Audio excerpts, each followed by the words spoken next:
অনেক দুঃসময় চড়াই উতরাই যখন পার করেছি, আজকে ইলেকট্রিক মিডিয়ার ভাইরা ছিল, সাংবাদিক ভাইরা ছিলেন, অর্থাৎ প্রিন্ট মিডিয়ার ভাইরাও ছিলেন, ইলেকট্রিক মিডিয়ার ভাইরাও ছিলেন। হাতে শিকল যখন পড়েছে এই ভাইরাই কিন্তু প্রথম পেপারের মাধ্যমে, টিভির মাধ্যমে এই সরকারের কুকীর্তি রেডিওতে, টেলিভিশনে প্রকাশ করেছে। হাতে শিকল টানতে টানতে আমরা জেলখানায় গিয়েছি। আমি গিয়েছি তা নয়, আপনাদের মাজায় দড়ি বেঁধে নিয়ে যাওয়া হয়েছে। কি ভাই ঠিক বলছি? এই অবস্থার মধ্যে আমরা জীবন যাপন করেছি 16-17 বছর। মুখের ভাষা হারিয়ে গিয়েছিল, সেই ভাষাকে পুনঃপ্রতিষ্ঠিত করার জন্য রাস্তায় নেমেছিলেন আপনারা। আমি ডাক দিয়েছিলাম, আপনারা বের হয়ে এসেছিলেন। আবার সেই জায়গা থেকে আসতে আসতে আমরা মনে হচ্ছে বলছি আমি কথাটা, আবার মনে হয় বাক স্বাধীনতা, কথা বলার অধিকার আমরা ফিরে পেলাম, আপনারা ফিরে পেলেন। বাকিটুকু সাংবাদিক ভাইদের উপরে রেখে দিলাম। আপনারা লিখবেন, আপনারা বলবেন, আপনাদের লিখনি থেকে আমরা বুঝে নেব সামনের সময়। স্ট্যান্ডার্ড থেকে এক পাক মেরে বিদায় হয়ে যে কোথায় কি অবস্থা সৃষ্টি করে মনোনয়ন নিয়ে এসেছিলেন, মনোনয়ন নিয়ে এসে গাংনীতে 7,000 ভোট নিয়ে বাড়ি চলে গেলেন। 7,000 ভোটের বাংলাদেশ নয়, এই গাংনী নয়। গাংনী বিএনপির ঘাঁটি। কোনদিন গাংনীতে বিএনপি পরাজয় বরণ করেনি। নতুন একটা মানুষ নিয়ে এসেছিলাম, আব্দুল গনিকে। কেউ চিনত না, আমাদের তো 2-4 জন চেনে নাকি ভাই, আর তাকে কেউ চিনত না। তাও সে এখান থেকে 2বার পর 2বার এমপি নির্বাচিত হয়ে গেছে। আসেন, উনিও যদি কোন ষড়যন্ত্র করেন, গাংনীর বিএনপি তাকেও ক্ষমা করবে না। আর উপজেলা প্রশাসনকে বলতে চাই, আরো স্বচ্ছ হতে হবে আপনাদের। যদি মনে করেন আমরা কিছু বুঝতে পারিনি, এটা কিন্তু ভুল হবে আপনাদের।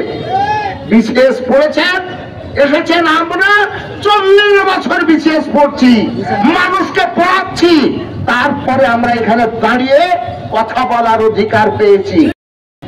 আমি শুধু ইউনো সাহেবকে বলছি না, উপজেলা প্রশাসনের প্রত্যেকটা কর্মকর্তাকে বলছি, যদি ব্যতিক্রম করেন এখানে জনসভা হবে না, সমাবেশ হবে না, উপজেলা ঘেরাও করে সমাবেশ করা হবে। বন্ধুরা আমার, কষ্টের জায়গা থেকে বলছি, 17টি বছর জেল খেটেছি, 19টি মামলার আসামি হয়েছি, 5টি মামলার দ্রুত বিচার ট্রাইব্যুনালের আসামি হয়েছি। ভাগ্য ভালো, মায়ের দুধের জোর। এক উকিল আমাকে পরামর্শ দিয়েছিলেন, আপনি শিগগিরই করে এই 5টি দ্রুত বিচার ট্রাইব্যুনালের আপিল করেন, করে এটা স্টে করে রাখেন, নাহলে আপনার জেল আপনাকে অনিবার্য থাকতে হবে। দেখেছি সিরাজগঞ্জে হয়েছে 10 বছর জেল, সাংবাদিক ভাইরা জানে। চুয়াডাঙ্গার না শঙ্কুপায় হয়েছে, এরকম ভাবে যারা করেনি তাদের জেল হয়েছে। এই আপিল করেছিলাম বলে এখনো বেঁচে আছি। 4 বছর এক টানা জেল, মানে কি ভাগ করতে গেলে আজকে 3 মাস খাটলাম, তারপরের কেসে যেই আবার 4 মাস খাটলাম, কন্টিনিউ হলে 4 বছর জেল কাটতে হয়েছে। এই অভিজ্ঞতা কজনের আছে আমি জানি না। এইবার আসলো কে, আর একটা শক্তি আছে কিন্তু, পুলিশ প্রশাসন। পুলিশ প্রশাসনের ওসি সাহেব এখন দায়িত্ব আছেন, জেলার দায়িত্ব আছেন এসপি সাহেব, নতুন এসেছেন।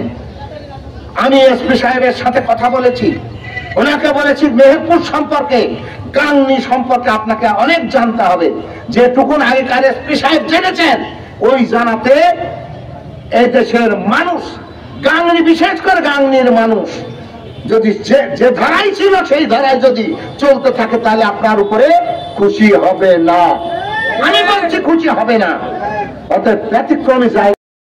তবে আমি জানি আপনার মেলা অফিসার, বিশেষ করে ডিএসবির মেলা অফিসার বিএনপিকে নিয়ে রাজনীতি শুরু করেছে। এই রাজনীতি চলতে দেওয়া হবে না, কখনোই না চলতে দেওয়া হবে না। যেটা সত্য ঘটনা সেটা লিখতে হবে, না যদি লিখতে পারেন আপনি মেহেরপুর জেলা থেকে চলে যাবেন, চলে যাবেন। আমরা খেদালে ওই কাগজ নিয়ে এসে খাদাবো না। যেভাবে হাসিনা পালিয়ে গেছে আপনাদেরকেও এই থানায় আমি রক্ষা করেছিলাম, ওইভাবে একজন অফিসারও বাইরে বেরোতে পারেনি, আর বাইরে আসতে পারেনি। আমি যে পাহারা দিয়ে, আমার লোকজনকে যে পাহারা দিয়ে এই থানাতে আমি অবস্থান করেছিলাম। অতএব রাজনীতি যদি আপনারা করতে চান, যাদের নাম উল্লেখ করে বলেছি ডিএসবি, তারা যদি ভাই রাজনীতি করতে চান, আমরা সাধুবাদ জানাই আপনাদেরকে। চাকরি ছেড়ে দিয়ে চলে আসেন, এসে আমাদের সাথে রাজনীতি করেন, অন্যথায় কাউনের রাস্তায় বেরোতে দেব না। এই শেষ কথা আপনাকে বলে গেলাম। থানা ঘেরাও তো হবেই, আপনার কি অবস্থা হবে সেটি আপনাকে সামনের দিনে একটা আজকের মিটিং এর রিপোর্ট যদি অন্যরকম যায় আপনাকে ধরা হবে। আপনি মনে করেছেন আমি চুপ করে রিপোর্ট দিয়ে দিলাম, ওইখান থেকে রিপোর্ট পাবো না। পাওয়া যায় কিনা, পেয়েছি কিনা সেটা আপনি ভালো করে জানেন। তাই আমি আর বাড়াতে চাচ্ছি না, পাবলিককে ভেঙে বলতে চাচ্ছি না। এই সমস্ত অধ্যায়ের মধ্যে দিয়ে সকলে ভালো হয়ে যান।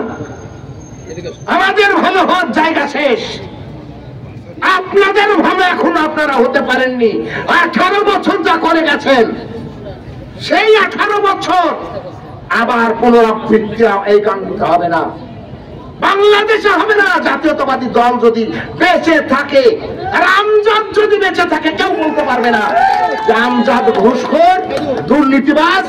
এর প্রশ্রয় আমার কাছে হবে না, হবে না, হবে না। তাই প্রিয় বন্ধুরা আমার, আজকে প্রতিষ্ঠা বার্ষিকীর জন্য এখানে এসেছি।